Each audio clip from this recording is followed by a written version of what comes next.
Paul Strzyzewski, NHL.com.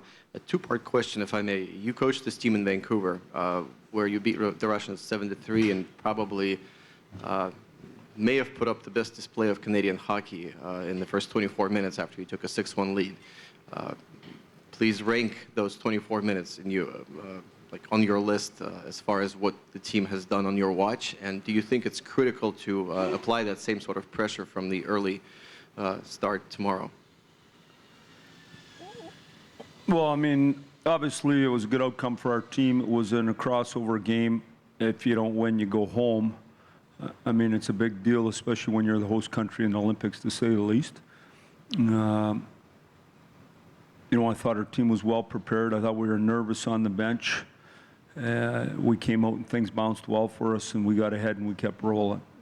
I don't think you can expect that to happen. I think you want to prepare the best you can, get better. We try to get better today. I think we're getting better every day. Our guys are dialed in, listening, trying to get better, and prepare our game plan for Russia. We've had lots of time to see them.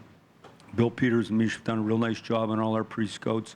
We have a good understanding of what the opposition is trying to do, and we want to continue to build our game and know what they want to do so we can shut them down at the same time, get better ourselves. Mike, I'm thinking back to what you said the other day about trading chances versus controlling the outcome. And I just wonder how much, when you're building your team, coaching your team, single elimination comes into play. And just being predictable, being disciplined for this type of situation where you can't make a critical mistake and lose one game. Well, this is what I would tell you is I don't like to feed my family on hope. I like to feed my family on no.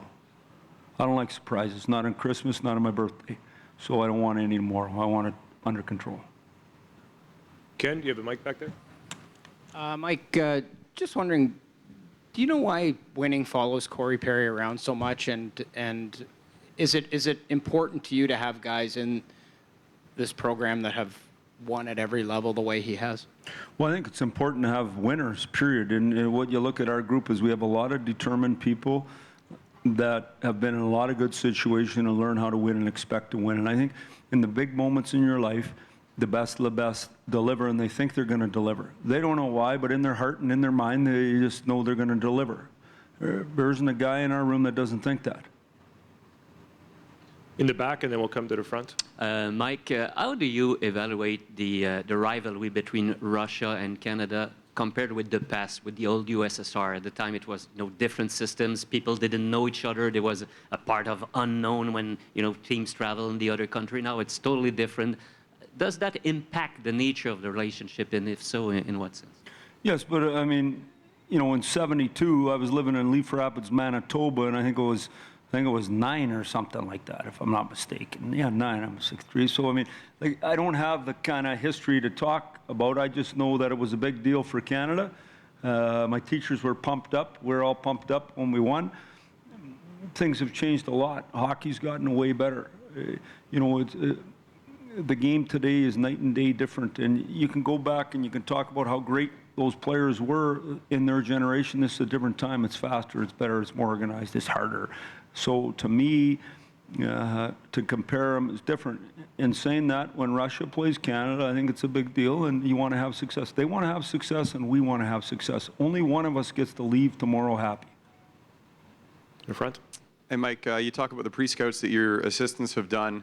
Russia's power play 0 for 8 in this tournament. The last couple best-on-best tournaments hasn't scored a lot either. With all the talent that they have, what do you think other teams are doing, and what are you guys focusing on to shut that group down? Well, I think just power plays in general. I don't know how great they've been in the tournament. The penalty killing is well adjusted, and the power plays don't spend all their time together like you do in the regular season. We've tried to work on we've worked on our power play every single day, and it's still a work in progress, to say the least. So, we're kind of concerned about our own specialty teams, not Russians. Questions? Pierre? A lineup question, Mike, if you can go over the sound. It looked like pretty much the lineup we had until the final game. Yep. Same one. Okay. EJ? Mike, you mentioned in talking about that 2010 game against Russia that the team was nervous on the bench. Is that a good thing? And if so, why is it a good thing for a coach to sense that? Yeah, I don't know. I just know that you know, I mean, they couldn't even hear you.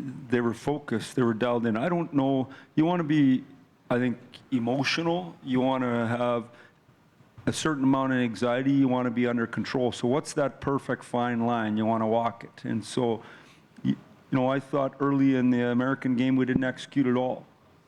So to me, that's tight and tentative. You know, we want to be loose and driving and jumping. We want to be flying. And yet in saying that, you want to be activated enough. Everybody likes to be in the 50-50 situation when you're good at what you do, because that's where the fun's at, because that's where the anxiety is. That's why you're in the game. If it's an 80-20 thing, that's boring. Why would you even? So this is 50-50 now. Let's get after it. Should be fun. Right here. Mike, a week and a half ago, you played this team in Pittsburgh and put up 48 shots on goalie Bobrovsky. He saved 45 of them, and you had a hard time winning the game. I mean, it went to overtime. What do you think needs to be different this time so that it's not that close? Well, the game was 46 minutes long, as far as I'm concerned, because we took 14 minutes of penalties. We sat in the box all night, made sure we played 6 forwards and had no rhythm in our game and made it as hard as we possibly could on ourselves. So we got in our own way. We got to stay out of the box.